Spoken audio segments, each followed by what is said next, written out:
أعوذ بالله من الشيطان الرجيم. بسم الله الرحمن الرحيم. فيه آيات بينات مقام إبراهيم ومن دخله كان آمنا ولله على الناس حج البيت من استطاع إليه سبيلا ومن كفر فإن الله غني عن العالمين. مولاي صل وسلم دائما أبدا على حبيبك خير الخلق كلهم. مولاي صل وسلم دائما أبدا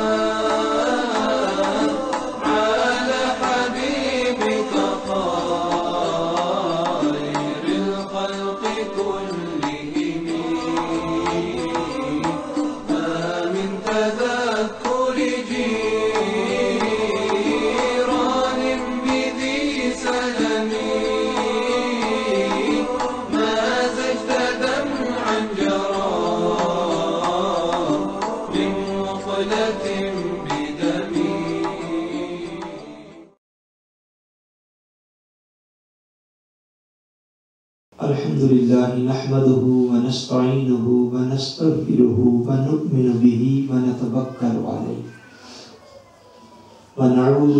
ونعوذ بالله من شرور أنفسنا ومن سيئات أعمالنا.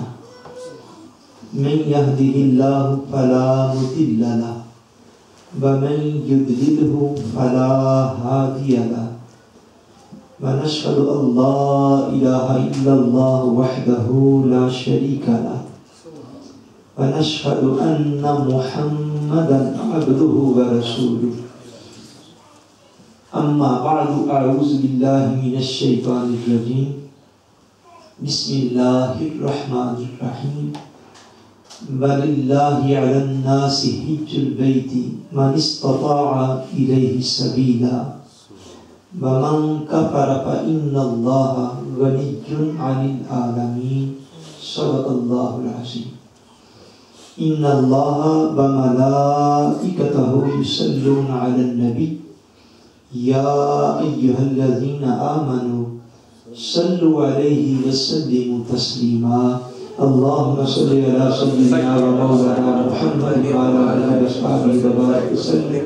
اللهم صل على سيدنا ومولانا محمد وعلى آله وصحبه وبارك وسلم. الصلاة والسلام عليك يا رسول الله وعلى آلك وأصحابك يا حبيب الله. اللہ تبارک و تعالی وحدہ لا شریک کا بے پائے فضل و کرم اور احسان و انعام ہے کہ جس نے باعث تخلیق کائنات رحمت للعالمین شافع روز جزا حضور سیدنا محمد مصطفیٰ صلی اللہ علیہ وآلہ وسلم کے مبارک وسیلہ سے ہم سب کو دولت ایمان عطا فرمائی. اللہ تبارک و تعالی کما حقہ ہم اس دولت کی قدر کرنے کی توفیق عطا فرمائے. بحمد اللہ تعالی آج کی اس ماہانہ 11ویں شب کی مجلس میں اس مبارک مہینے کے حوالے سے چند کلمات جو ہے وہ گزارش کرنے کی کوشش کروں گا. اس مبارک ماہ میں 2 عظیم دن جو ہیں وہ ہمارے پاس آتے ہیں ہر سال. ایک کا بیان جو ہے اختصار کے ساتھ آج ہوگا اور دوسرے کا بیان جو ہے وہ انشاءاللہ تبارک و تعالی خطبہ عید الاضحیٰ کے موقع پر ہوگا.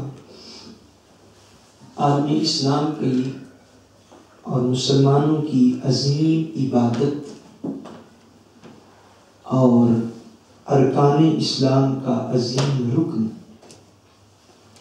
حج کی عبادت جو ہے سارے عالم اسلام سے وہ مسلمان جو اس کی استطاعت اور طاقت رکھتے ہیں وہ اس ماہ میں حج بیت اللہ کے لیے جو ہے وہ مکہ معظمہ حاضر ہوتے ہیں، اور پوری دنیا سے، پورے روئے زمین سے کسی بھی علاقے کے ساتھ مسلمان تعلق رکھنے والے ان مقدس دنوں میں اس مقدس شہر کے اندر جمع ہوتے ہیں جس شہر کی عظمت کی قسمیں اللہ تبارک و تعالیٰ اٹھاتا ہے۔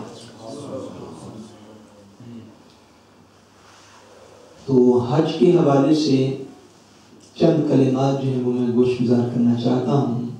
اس کے کئی اسپیکٹ ہیں، کئی سازدار اس کے جو ہیں یہ عنوانات ہیں، مگر آج محض اس حوالے سے گزارش پیش کروں گا کہ حج، عمرہ اور جو معمولات وہاں پہ جا کے حجاج کے یا عمرہ کرنے والوں کے ہوتے ہیں ان کی تاریخی اہمیت، ہسٹوریکل سگنیفیکنس، اور ان کی وہ اہمیت جو ہے کہ حج ہے کیا اصلاً دو لفظوں میں، حج اور عمرہ کیا ہے؟ انبیاء کرام اور اولیاء کرام ان کی عبادات کو اور ان کے چند طریقوں کو جمع فرما کے اللہ تعالیٰ نے اسے حج بنا دیا ہے۔ جو کچھ ہم وہاں پہ جا کے اعمال بجا لاتے ہیں، جو اعمال حج یا عمرہ میں کیے جاتے ہیں، ان اعمال کو اللہ تبارک و تعالیٰ نے جو مسلمانوں کے لیے لازم فرما دیا ہے وہ اصلاً ہیں کیا؟ ان کی تاریخی اہمیت جو ہے وہ کیا ہے؟ وہ ساری تاریخی اہمیت اس جملے کے اندر ہے کہ حج کے سارے اعمال انبیاء کرام اور اولیاء کرام جو ہیں ان کی ہوئی عبادات کا مجموعہ ہے،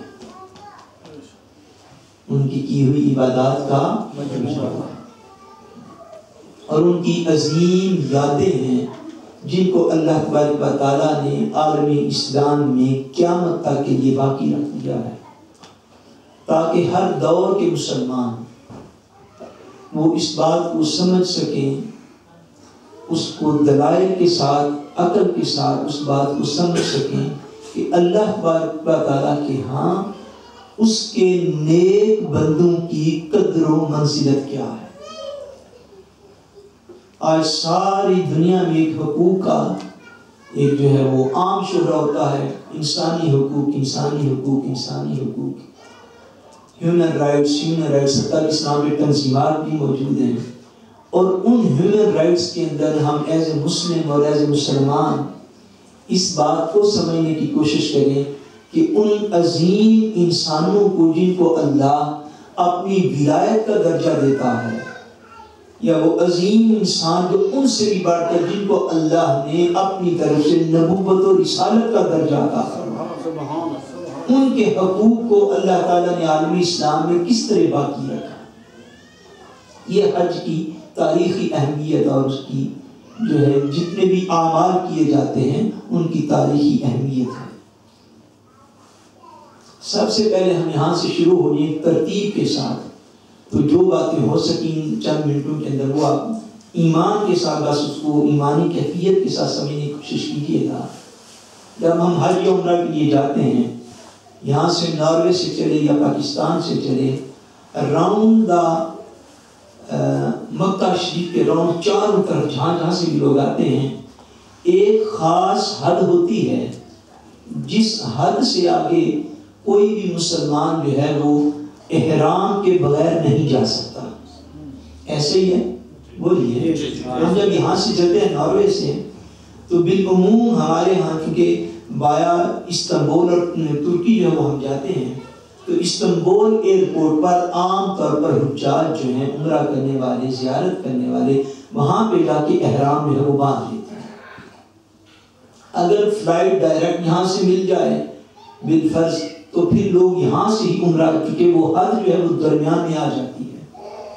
اگر اس حد کو، اس گرینسے کو، اس بارڈر کو بغیر احرام کے بندہ طے کر کے آگے چلا جائے تو اس کو باقاعدہ جرمانہ بھی دینا پڑتا ہے، جس کو دم بولتے ہیں شریعت الفقہی اصطلاح کے اندر.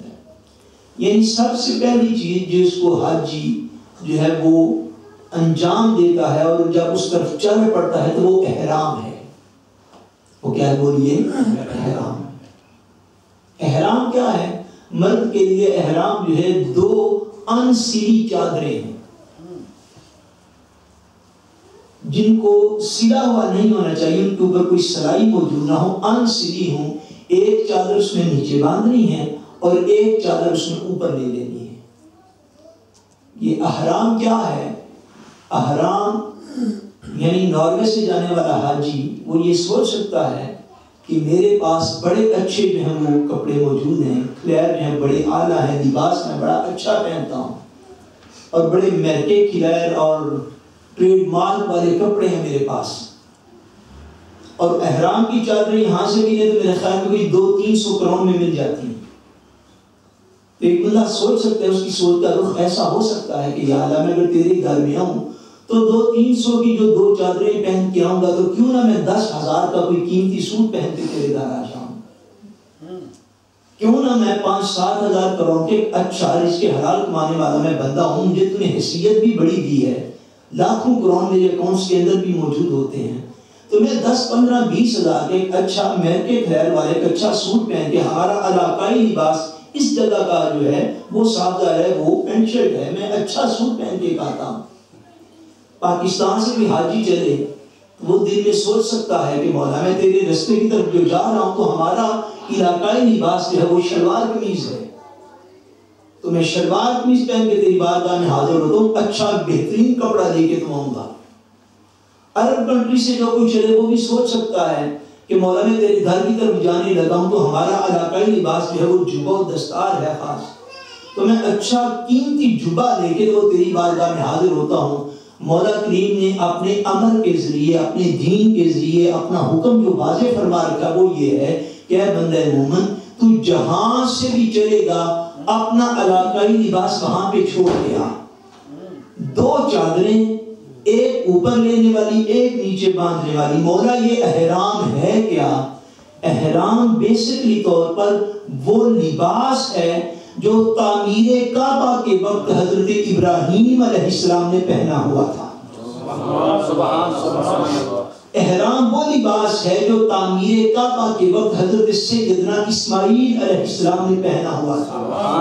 رب کریم کا نظام یہ جواب دیتا ہے ایسی سوچ رکھنے والے کو، ٹھیک ہے میں نے تمہیں لاکھوں ہزاروں کروڑوں عطا فرما رکھے ہیں، بھئی ان کو سنبھال کے اپنے پاس رکھ، ہمیں ان کی حاجت نہیں ہے، ہمیں تمہیں یہ نظام دینا ہے. آ تو رہا ہے ہمارے گھر تو لباس وہ پہن کیا جو ہمارے ابراہیم نے پہنا ہوا تھا، لباس وہ پہن کیا تو ہمارے اسماعیل نے پہنا ہوا تھا. حج کا پہلا کام اور عمل جو ہے وہ سب سے پہلے عزت و احترام نبوت کو واضح کرتا ہے. وہ عزت و احترام نبوت واضح کرتا ہے کہ خدا کو لباس وہ پسند ہے جو اس کے پیارے انبیاء نے پہنا تھا. فرمایا وہ لباس پہن کے تو ہمارے گھر کی طرف چل پڑے. اسی کے جب ہمارے ابراہیم اس گھر کو بنا رہے تھے، ہمارے اسماعیل اس گھر کو بنا رہے تھے تو انہوں نے اسی طرح سادہ سی 2 چادریں پہنی تھی. خدا تعالیٰ نے سارے ٹریڈ مارک، سارے مہنگے کلیر، سارے علاقائی لباس پیچھے کروا دیے. فرمایا وہ سارے لباس پیچھے رکھو، ہمارے پاس وہ پہن کے آؤ جو اس کعبہ کو بنانے والے ابراہیم نے پہن رکھا، وہ پہن کے آؤ جس کعبہ کو بنانے والے اسماعیل نے پہن رکھا تھا، پھر تمہاری عبادت کو آگے دیکھیں گے کیسے قبول کرتے ہیں. سو پہلا عمل تو یہ ہوتا ہے جب اللہ احرام باندھ کے تو اللہ تبارک و تعالیٰ کے گھر کی طرف چل پڑتا ہے. اب جب اللہ تبارک و تعالیٰ کے گھر کی طرف چل پڑا تو چلتے چلتے اللہ تبارک و تعالیٰ نے ایسا کرم کیا کہ بندہ شہر مکہ المکرمہ میں جا پہنچا. اس مبارک شہر میں کہ جس شہر کی اللہ تبارک و تعالیٰ نے یوں قسمیں اٹھائیں، فرمایا لا اقسم بہذا البلد وانت حل بہذا البلد. فرمایا ہمیں شہر مکہ کی قسم اس لیے ہے کہ میرے حبیب آپ اس شہر کے اندر رہتے ہیں. جہاں پہ 53 سال 53 اور 53 سال آقا دو جہاں صلی اللہ علیہ وسلم جس شہر کے اندر رہے، اس شہر میں بندہ جو ہے وہ داخل ہو جاتا ہے۔ داخل ہو کر جب آپ یوں مختصر کر لیجئے، اب بندہ یوں سمجھیے کہ چلتے چلتے جو بندہ جو ہے وہ مسجد الحرام میں خانہ کعبہ کے سامنے پہنچ گیا۔ اب سوال یہ پیدا ہو کہ مولا تیرے گھر کا طواف کرنا ہے تو کہاں سے شروع کریں؟ جواب یہ ہے، فرمایا ہمارے گھر کا جب طواف کرنا ہے تو خانہ کعبہ کی دیوار کے ایک کونے میں، ایک دیوار میں ایک سیاہ رنگ کا پتھر لگا ہے جسے حجر اسود کہتے ہیں۔ فرمایا اس حجر اسود سے اپنے طواف کو شروع کر دو۔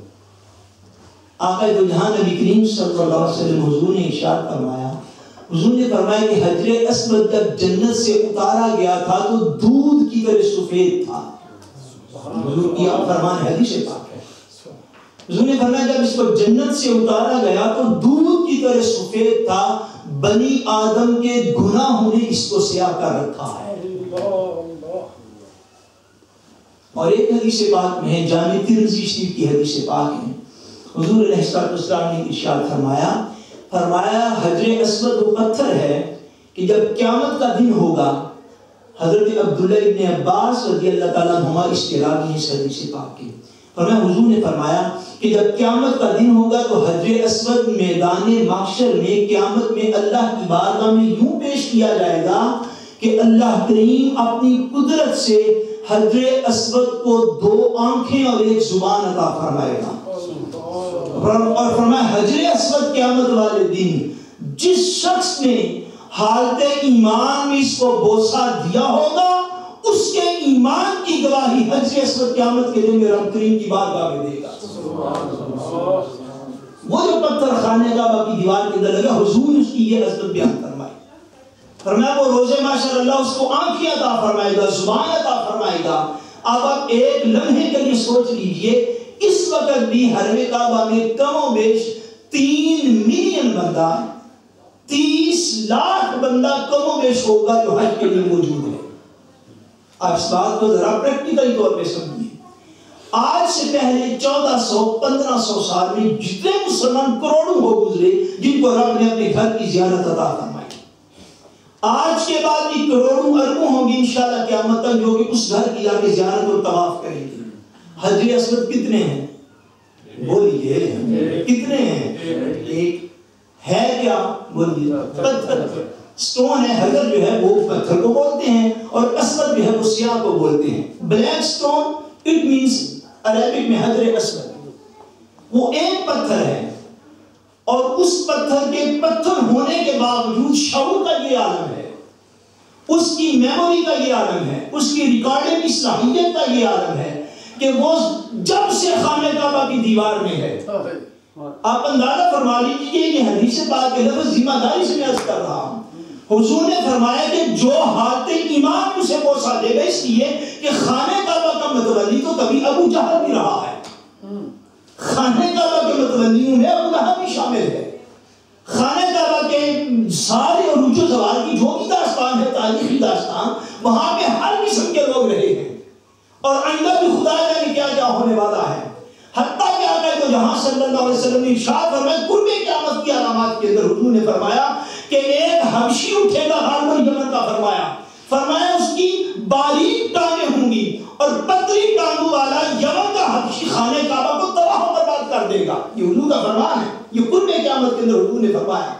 آپ اس بات کو یہ سمجھ لیجیے، میں یہ ایک ہی بات عرض کرنا چاہتا ہوں کہ کتنے ہزاروں لاکھوں کروڑوں لوگ ہو گزرے، حجر اسود کی جو میموری ہے اس کا عالم یہ حضور فرماتے ہیں کہ قیامت تک جو بھی شخص اس کو حالت ایمان میں بوسہ دے گا، یہ قیامت والے دن رب کریم اس کو زبان عطا فرمائے گا، ہونٹ عطا فرمائے گا، آنکھیں عطا فرمائے گا، یہ بول کے کہے گا مولا وہ جو بندہ کھڑا ہوا ہے نا اس نے حالت ایمان میں میرا بوسہ دیا تھا، اس کے ایمان پر حجر اسود تیری بارگاہ میں شہادت پیش کرتا ہوں۔ میں قربان ہوں اس پتھر کی عظمت پر کہ جس کو اب ایمان کیا ہے؟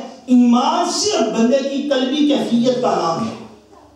ایمان کس چیز کا نام ہے؟ بولیے قلبی کیفیت کا ایک نام ہے، چونکہ بظاہر منافق بھی کلمہ پڑھے تو حجر اسود اس کے ایمان کی گواہی نہیں دے گا، کیونکہ وہ منافق ہے۔ کافر یا مرتد بھی زبان سے کلمہ پڑھے تو حضرت اسود اس کی بھی گواہی نہیں دے گا، کیونکہ وہ دکھانے کے لیے کلمہ پڑھ رہا ہے۔ حضور نے فرمایا تو حالت ایمان، اور حالت ایمان فی نفس ہی، انسان کے اندر حالت ایمان ایک چھپی ہوئی چیز ہے، اس کے اظہار کے دین میں بڑے احکام ہیں، لیکن بیسیکلی طور پہ ایمان ایک چھپی ہوئی کیفیت کا نام ہے۔ اب اس چیز کو اس حدیث پاک کی روشنی میں مانے بغیر چارہ کوئی نہیں کہ حضرت اسود جو ہے وہ لوگوں کے دلوں کے حال کو بھی جانتا ہے۔ بھائی دلوں کے حال جانے گا تو قیامت والے دن گواہی دے گا۔ اب آپ کو سمجھیں؟ اچھا، اتنی بات اگر آپ کو حدیث پاک کی روشنی میں سمجھ آ گئی تو اس سے آگے چلیے، درمیان والی ساری چیزوں کو چھوڑ دیں۔ اگر حضرت اسود کی شان کا یہ عالم ہے تو مصطفیٰ کریم کی شانوں کا کیا عالم ہوگا؟ حضور کی شانوں کا کیا عالم ہے؟ اس لیے حضور نے فرمایا کہ جو بھی میرے دربار میں میری بارگاہ میں حاضر ہوگا، جو میرے دربار میں آئے گا میری بارگاہ میں سلامت کرنے کے لیے، فرمایا من زار قبری وجبت لہ شفاعتی، جو میرے دربار پہ آ جائے گا، مصطفیٰ کریم ایک ایک کو جانتے بھی ہیں، اس کے ایمان کی کیفیت سے واقف بھی ہیں، اس کے سارے احوال کو سمجھنے والے بھی ہیں، اور جب پتھر کی نرمی کا یہ عالم ہے کہ وہ قیامت تک لاکھوں کروڑوں زائرین میں سے ایک ایک کو چن لے گا اور چن کے کہے گا مولا یہ بھی مومن، مولا یہ بھی مومن، مولا یہ بھی مومن۔ اور حضرت اسود تو وہ کہ جس کو چوما اس لیے جاتا ہے کہ اس پر لب مصطفیٰ نے ٹکا ہے۔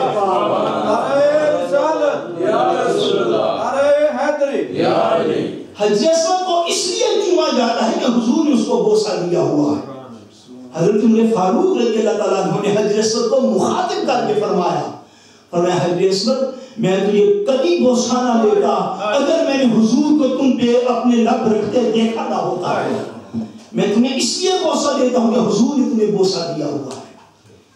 سو حضرت اسود کو دیکھ کر، اچھا حضرت اسود کے پاس جا کے بوسہ دینا جو یہ بڑی اعلیٰ عبادتوں میں سے ایک عبادت ہے، مگر حضور نے اپنی امت پر آسانی فرمائی، کرم نوازی فرمائی حضور نے اپنی امت پر۔ حضور علیہ السلام نے جب عمرہ ادا فرمایا نا، یہ عمرۃ القضاء کے موقع پر یا جب فتح مکہ کے موقع پر حضور تشریف لے گئے تو حضور نے سواری پہ بیٹھ کے تو خانہ کعبہ کا طواف فرمایا۔ کیا سواری پہ بیٹھ کے حضور نے اپنی اونٹنی پہ بیٹھ کے تو خانہ کعبہ کا طواف کیا۔ جب حضور حضرت اسود کے پاس پہنچتے نا تو حضور کے دست مبارک میں ایک چھڑی تھی، تو حضور اپنی چھڑی مبارک حضرت اسود کو لگاتے، تو وہ لگا کے حضور صحابہ کے سامنے چھڑی کو اونچا کر کے اس چھڑی کو حضور خود بوسہ دے دیتے، چھڑی کو حضرت اسود کو لگاتے اور پھر اس چھڑی کو حضور بوسہ دے دیتے تاکہ امت کے لیے قیامت تک کے لیے آسانی ہو جائے کہ جو حضرت اسود تک نہ پہنچ سکے اس کی طرف اپنے ہاتھوں کا اشارہ کر کے اپنے ہی ہاتھوں کو چوم لے، خدا حضرت اسود کو چومنے جتنا اجر عطا فرما دے گا۔ حضور نے اس طرح جو ہے وہ طواف کیا تاکہ امت کو آسانی ہو جائے۔ باہر حضرت اسود سے جو ہے وہ آپ طواف کو شروع کر لیتے ہیں۔ جب ایک حاجی نے یا عمرہ کرنے والے نے اس کا طواف جو ہے وہ شروع کیا تو ایسا طواف جس کے بعد صفا مروہ کی سعی کرنا ہو، ایسا طواف جس کے بعد صفا مروہ کی سعی کرنا ہو، اس میں لازم ہے کہ طواف کے پہلے 3 چکر جو ہے وہ رمل کیا جاتا ہے۔ کیا کیا جاتا ہے؟ بولیے کیا کیا جاتا ہے؟ رمل کیا ہے؟ رمل یہ ہے کہ پہلے 3 چکر طواف کے وہ خانہ کعبہ کے صحن میں اگر گنجائش موجود ہو، رش بہت زیادہ نہ ہو، تو رمل کرنا یہ ہے کہ بندہ پہلے 3 چکر میں چھوٹے چھوٹے قدموں سے مگر تیز قدموں سے چلے، سینے کو پھیلا لے، کیا بولی؟ سینے کو پھیلا لے، قدموں کو اوپر ڈالے، جس کو کہتے ہیں نا کہ اکڑ کے چلنا۔ کیا؟ اکڑ کے چلنا۔ جو حاجی عمرہ پہ گئے وہ اتنا تو سمجھتے ہیں کہ پہلے 3 چکر جو وہ رمل کیا جاتا ہے۔ رمل یہ کہ چھوٹے چھوٹے قدموں کو تیز تیز اٹھاؤ اور تیز تیز اٹھا کے سینے کو چوڑا کر لو، اور سینے کو چوڑا کر کے کندھے یوں مٹکا مٹکا کر اور لٹکا لٹکا کر تیز قدموں سے چلو، دوڑنا نہیں، تیز قدموں کے ساتھ، اور سینے کو پھیلا لو، چوڑا کر لو، اور مٹک مٹک جس طرح لوگ چلتے ہیں اکڑ کر، یا اللہ تیرے گھر میں تو تجھ سے معافی مانگنے آئے ہیں، تو کیا تیرے گھر میں آ کے اکڑ کے چلیں گے؟ بات سمجھے ذرا، یا اللہ ساری زندگی کے گناہ تو معاف کروانے آئے ہیں، تیرا عجب حکم ہے کہ پہلے 3 قرآن مجید نے باقاعدہ فرمایا بلا تمشی فی الارض مرحا، فرمایا لوگوں زمین پر اکڑ کے مت چلا کرو۔ عام حالت میں بھی اس طرح چلنا اللہ کو ناپسند ہے، مگر حرم کعبہ ہے، صحن کعبہ ہے، عبادت ہو رہی ہے، طواف ہو رہا ہے، اور طواف کے پہلے چکر فرما کے اکڑ کے چلو۔ کیا فرمایا بولیے؟ اکڑ کے چلو، رمل کرو۔ یا اللہ یہ رمل میں ہے، یہ رمل ہے کیا؟ اس کی سن لے، رمل کیا ہے؟ آقا جہاں نبی کریم صلی اللہ علیہ وسلم تشریف لائے مدینہ منورہ سے عمرہ کرنے کے لیے ہجری 7 کے اندر، کس سال میں؟ ہجری 7 کے اندر۔ ہجری 6 میں صلح حدیبیہ کا معاہدہ ہوا، اس سے 1 سال بعد حضور آئے عمرہ شریف ادا کرنے کے لیے۔ اس عمرہ کو عمرۃ القضاء کہتے ہیں۔ کیا کہتے ہیں؟ عمرۃ القضاء۔ کیونکہ صلح حدیبیہ والے سفر میں انہوں نے عمرہ شریف حضور کو ادا نہیں کرنے دیا۔ حضور عمرۃ القضاء کے لیے اگلے سال تشریف فرما ہوئے۔ حضور علیہ السلام کے ساتھ کم و بیش 2000 صحابہ کرام مرد تھے، خواتین اور بچے الگ تھے۔ 2000 صحابہ کرام کا لشکر حضور کے ساتھ تھا۔ حضور جب صحن کعبہ میں داخل ہوئے تو مکہ مکرمہ میں جب صحابہ کرام انٹر ہوئے تو کچھ باتیں مشرکین و کفار نے کی۔ صحابہ کرام کی ظاہری حالت کو دیکھ کر انہوں نے کچھ پروپیگنڈا کیا۔ آپ نے یوں کہہ دیں کہ مکہ معظمہ کا سوشل میڈیا انہوں نے چلا دیا، اور چلایا گیا۔ انہوں نے کہا بھئی مسلمانوں کی کوئی حالت نہیں جے رہ گئی، ماڑے ماڑے کمزور جد مکیوں کے سن چنگے بڑے پہلوان سن۔ مدینہ منورہ کے بخار نے ان کا تو کوئی ہاتھ نہیں چھوڑا، لاغر کمزور ہو گئے، ان کو پتہ نہیں وہ ہو کیا گیا ہے، مدینہ منورہ کی آب و ہوا نے ان کو بیمار کر دیا، یہ کمزور ہے، لاغر ہے۔ ان کا وہ پروپیگنڈا جو تھا وہ حضور علیہ السلام کے کانوں تک پہنچا۔ حضور نے فرمایا اچھا یہ بات ہے؟ فرمایا صحابہ جی حضور، فرمایا صحابہ خانہ کعبہ کا طواف کرتے ہوئے اس طرح اکڑ کے چلو کہ یہ تمہیں کمزور ہونے کا تانا نہ دے۔ حضور نے خود بھی رمل فرمایا، حضور خود بھی صحن کعبہ میں ایسے ہی چلے، اور 3 چکر جو پہلے لگوائے فرمایا اکڑ کے چلو، سینوں کو پھیلا لو، قدموں کو مٹکا لو، قدموں کو تیز کر لو، تاکہ عالم کفر تمہیں یہ نہ کہہ سکے مسلمان جس سے پہ گئے ہیں، مسلمان کمزور ہو گئے ہیں، مسلمانوں نے پلے تک رہ نہیں گیا۔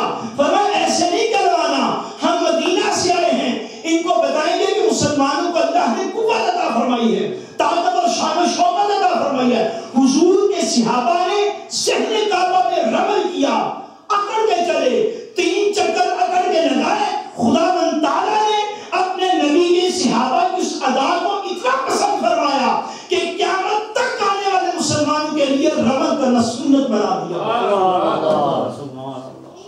یہ صحابہ کی یاد ہے، رمل کرنا کس کی یاد ہے؟ بولیے حضور کے صحابہ کی یاد ہے۔ کتنی حیرت کی بات ہوگی، کتنی حیرت کی بات ہوگی کہ لوگ رمل بھی کر رہے ہیں، جا کے حج اور عمرہ بھی کر رہے ہیں، اور واپس آئیں تو معذاللہ چند تاریخی کتابیں پڑھ کے حضور کے صحابہ پر کی ان کی زبانیں تان دراز ہوتی ہیں۔ یا پھر حج اور عمرہ کیا سمجھا کہ حج اور عمرہ میں آپ کیا کر کے آئے؟ حضور کے صحابہ اللہ کو اتنے پسند ہیں کہ اللہ نے ان کی ادا کو رمل کی صورت میں قیامت تک کے لیے باقی رکھ دیا۔ اور کبھی مسجد الحرام کے بلند و بالا میناروں کو دیکھیں، کبھی اس عظیم الشان عمارت کو دیکھیں، تو کبھی مسلمانوں کو ایسا خیال کیوں نہیں آتا باخدا ان بلند و بالا میناروں کے نیچے حضرت بلال کی سسکیاں بھی دفن ہیں، ان بلند و بالا میناروں کے نیچے حضرت عمار بن یاسر کی سسکیاں بھی دفن ہیں، ان کے نیچے حضرت عمار بن یاسر کی والدہ کی شہادت کا خون موجود ہے۔ صحابہ نے مارے کھائیں اور مارے کھا کر شہر مکہ کے لوگوں کو مومن کیا۔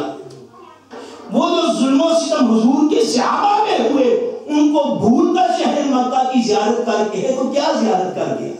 خالی چکر ہی لگا ہے نا، کیونکہ خداوند تعالیٰ نے تو ان کی اداؤں کو اپنے کرم کے ساتھ رمل کی صورت میں امت مسلمہ کے اندر باقی رکھا۔ اچھا رمل جب کیا جاتا ہے تو رمل کرنے میں مردوں کے لیے رمل کا حکم ہے. کیا اس کے لیے حکم ہے؟ بولیے. مردوں کے لیے. مسلمان عورتوں کو رمل کی اجازت نہیں. مسلمان عورتوں کو رمل کی اجازت نہیں.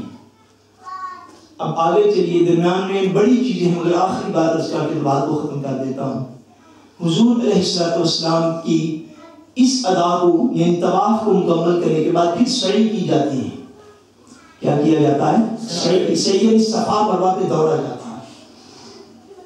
اس وقت اس صفا مروا پہ جب آپ جاتے ہیں دوڑنے کے لیے تو صفا مروا کا وہ خاص حصہ ہے کہ جہاں پر اوپر لائٹیں جو ہے وہ گرین کی گئی ہیں، ان کا سبز کلر رکھا گیا ہے، گرین فارگیم کا رکھا گیا ہے. اس لیے تاکہ جب حاجی وہاں پہ پہنچے، عمرہ کرنے والے سعی کرنے والے وہاں پہ پہنچے تو ان کو پتہ چل جائے یہ خاص وہ حصہ ہے جہاں پہ حضرت مائی ہاجرہ رضی اللہ تعالیٰ عنہ دوڑ کی گزری تھی. قرآن مجید نے فرمایا ان الصفا والمروہ من شعائر اللہ. فرمایا بے شک صفا اور مروہ جو ہیں یہ اللہ کی نشانیوں میں سے نشانیاں ہیں. صفا اور مروہ پر حضرت سیدہ ہاجرہ نے 7 چکر لگائے پانی کی تلاش میں، مگر کچھ علاقہ ایسا تھا جہاں پہ جب آپ کو اضطراب ہوا، بے چینی ہوئی، کیفیت زیادہ اضطرابی ہو گئی تو آپ وہاں پر دوڑ پڑی حضرت اسماعیل کے لیے پانی کو تلاش کرنے کے لیے. جہاں سے حضرت ہاجرہ دوڑی وہ نشان آج بھی لگے ہوئے ہیں. آقا دو جہاں صلی اللہ علیہ وسلم حضور علیہ السلام حضرت ابراہیم کے کم و بیش 27 یا 2800 سال بعد حضور جلوہ گر ہوئے. 2700 ایئرز پہلے حضرت ابراہیم کا دور گزرا، 2700 یا 2800 سال بعد حضور ہوئے. اب قربان جائیے جب حضور نے صفا مروہ کی سعی کی تو آقا دو جہان نے حضرت ہاجرہ کی اس یاد کو زندہ فرما دیا. جہاں سے وہ دوڑ کے گزری حضور بھی دوڑ کے گزرے. حضور کے دوڑ کے گزرنے سے وہ ساری یاد ہے وہ قیامت تک کے لیے بن گئی. وہ باقاعدہ ان کو وہاں پہ نظام دینا پڑتا ہے آج بھی کہ یہ وہ علاقہ ہے جہاں سے دوڑ کے گزرنا ہے. حاجی سعی کرنے والے جب وہاں پہ جاتے ہیں صفا مروہ کا باقی سارا علاقہ آرام سے گزرتے ہیں، مگر ان سبز ستونوں کے پاس، سبز لائٹوں کے پاس جا کے ہر حاجی دوڑ پڑتا ہے، اس لیے کہ وہ یاد ہے حضرت سیدہ ہاجرہ رضی اللہ تعالیٰ عنہ کی. اور ہاجرہ کیا ہے؟ جناب حضرت سیدنا اسماعیل علیہ السلام کی والدہ ہیں، حضرت ابراہیم علیہ السلام کی وائف ہے. یہ بات سمجھیے، ایک نبی کی وائف ہے اور ایک نبی کی والدہ محترمہ ہے. ان کی اداؤں کو اللہ تبارک و تعالیٰ نے اس طرح کیا اور ثابت رکھا قیامت تک کے لیے تاکہ حاجیوں کو، عمرہ کرنے والوں کو مگر جو نہ جا سکے بالفرض وہ مسائل سن کے اس بات کا تو ادراک کر لیں کہ خدا تعالیٰ انبیاء کی ماؤں کا کتنا حیا فرماتا ہے. انبیاء کی ماؤں کا بھی کتنا حیا کرتا ہے. وہ خود تو نبی نہیں ہے نا حضرت ہاجرہ، کسی بھی عورت کو اللہ نے نبی بنا کے نہیں بھیجا. حضرت ہاجرہ رضی اللہ تعالیٰ عنہ خود نبی نہیں ہے، ایک نبی کی والدہ ہے. اور اللہ تبارک و تعالیٰ وحدہ لا شریک نے ایک نبی کی والدہ کی اداؤں کو زندہ رکھا. اور اس سے کیا اتنی بھی بات اس امت کو سمجھ میں نہیں آئے گی کہ اگر حضرت اسماعیل علیہ السلام کی والدہ کا خدا کے ہاں یہ مقام ہے تو حضور کی والدہ کا خدا کے ہاں کیسا مرتبہ ہوگا؟ حضور کی والدہ کا کیسا مرتبہ ہوگا؟ جہاں جہاں ان کے قدم لگا، مولد شریف کی زیارت نہیں کرتے جاتے جہاں پر لائبریری بنی ہوئی، بھائی وہ گھر ہے جہاں پہ حضرت سیدہ آمنہ کے قدم لگتے رہے اور کئی سال لگے اور بار بار لگے. اور جب حضرت سیدنا اسماعیل کی والدہ کا خدا کے ہاں یہ مقام ہے تو محمد مصطفیٰ کی والدہ کا کیا مقام ہوگا؟ ان کی کیسی عظمت ہوگی خدا کی والدہ. اور صحیح کرتے ہوئے بھی یہ حکم جو ہے مسلمان مردوں کے لیے ہے. مسلمان عورتوں کو وہاں بھی دوڑنے کی اجازت نہیں. بولیے نا، دوڑنے کی اجازت نہیں. کمال زوال علمی ہے، بدترین زوال ہے. اب سیکولرزم کے نام پر امت مسلمہ کی بیٹیوں کو، بہنوں کو، امت مسلمہ کی ماؤں کو ان کی کبڈی کی ٹیمیں بنا دی جائیں مسلمان ملکوں میں، اور ان کی کرکٹ کی ٹیمیں بنا کر ان کو کینوں کے ذریعے دکھایا جائے اینڈ رائٹ کے لیے اس طرح امت مسلمہ کی عورت دوڑتی ہے. خدا کے لیے کچھ شرم اور غیرت کا مقام ہونا چاہیے مسلمان حکمرانوں کے پاس. میں اس کا نام رمل کرنے کا حکم مردوں کے لیے ہے, مسلمان عورت کو رمل کی اجازت نہیں ہے. سنت سیدہ حاجہ ہے صفا مروہ پہ دوڑنا, مگر دین نے اس کو مردوں کے لیے سنت بنایا, عورتوں کے لیے سنت نہیں بنایا. عورت دوڑ کے گزرے گی تو وہ سنت کی ترک کرے گی, مرد دوڑ کے گزرے گا تو سنت کا ثواب پائے گا. جس کو صفا مروہ پر دوڑنے کی اجازت نہیں, جس کو صحن کعبہ میں سائے تقوی طہارت کے ماحول میں کھڑے ہو کر جس کو دوڑنے کی دین نے منع فرما دیا, اس عورت کو تماشا بنانے کے لیے مسلمان ملکوں میں جی ٹی روڈ پہ کھڑے کروا کے تو دوڑے لگوائی جائیں, پھر کبھی ان کی کرکٹ کی ٹیمیں بنا دی جائیں, حتیٰ کہ کبڈی کی ٹیمیں میں نے سنی مسلمان عورتوں کی بنا دی گئی. خدا کے لیے اپنا محاسبہ خود کر لو, اس سے قبل کہ موت کے فرشتے سارے لوگوں کے اوپر ظاہر کر دیے جائیں. اپنے آپ کو خود سوار لو اس سے پہلے کہ سورنے کا وقت ختم ہو جائے. آقا جہاں صلی اللہ علیہ وسلم نے ارشاد فرمایا, کسی برائی کو دیکھو تو قوت نافذہ کے ساتھ اسے روکنے کی کوشش کرو, نہ روک سکو تو اپنی زبان سے بول کے اس کو روکنے کی کوشش کرو, اتنا بھی نہ کر سکو تو کم سے کم اس کو دل میں برا جانو, مگر یہ یاد رکھنا دل میں برا جاننا ایمان کا کمزور ترین درجہ ہے. صحیح مسلم کی یہ حدیث پاک ہے, فرمایا جس نے برائی کو خالی دل میں برا جانا وہ ایمان کے کمزور ترین درجے پر ہے. اور جو برا بھی نہ سمجھنے کی بجائے ان کے حق میں میڈیا کے اوپر دلائل دیں اور ان کو آرگنائز کریں اور اس سے دور کہنے والوں کو بیکورڈ سمجھتے ہوں, خدا کی قسم قبر اور حشر کا دن فیصلہ کر کے رکھ دے گا کہ بیکورڈ کون تھا, مصطفیٰ کے دین کا نوکر کون تھا. یہ خبر آنے والی ہے. ایک لمحہ نہیں لگتا اس دنیا سے جانے میں, ایک منٹ سے. جس دن مرنا ہو باخدا آسمان سے کوئی ایس ایم ایس نیچے نہیں آتا, جس دن مرنا ہو آسمان سے کوئی بشے نیچے نہیں آتا, جس دن موت آتی ہے آسمان سے کوئی میسج نہیں دیا جاتا. اور انسان جب تیری آنکھ بند ہوگی ایسے انسانوں کی جنہوں نے مسلمان عورتوں کی عزت کو, وقار کو, حیا کو نیلام کیا مختلف ناموں پر, مختلف اچھے ٹائٹل دے کے نیچے برائی کو فروغ دیا, جس دن قبر میں جاؤ گے خدا کی قسم ایک لمحے میں ساری اصلیت کو جان جاؤ گے, مگر اس اصلیت کو جاننے کا تب کوئی فائدہ نہیں ہوگا.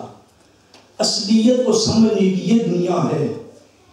اس میں سمجھو اللہ اور اللہ کے رسول نے ہمیں کس طرح بلا دیا اور کن چیزوں سے اللہ اور اللہ کے رسول نے منع کر دیا. اللہ تبارک و تعالی وحدہ لا شریک ہم سب کا خاتمہ بالایمان فرمائے. اگر میرے پاس وقت ہوتا تو مزید میں عرض کروں یہ بات سمجھ لیں, حج کے جملہ اعمال جو ہیں وہ یا تو انبیاء کی یاد ہیں یا خدا تعالیٰ کے اولیاء کی یاد ہیں. اللہ تبارک و تعالی ہمیں اپنے اولیاء کی, نیک لوگوں کی, صالحین کی عزت و احترام کو سمجھنے کی توفیق عطا فرمائے اور ہم سب کا خاتمہ بالایمان فرمائے. وما علینا الا البلاغ المبین.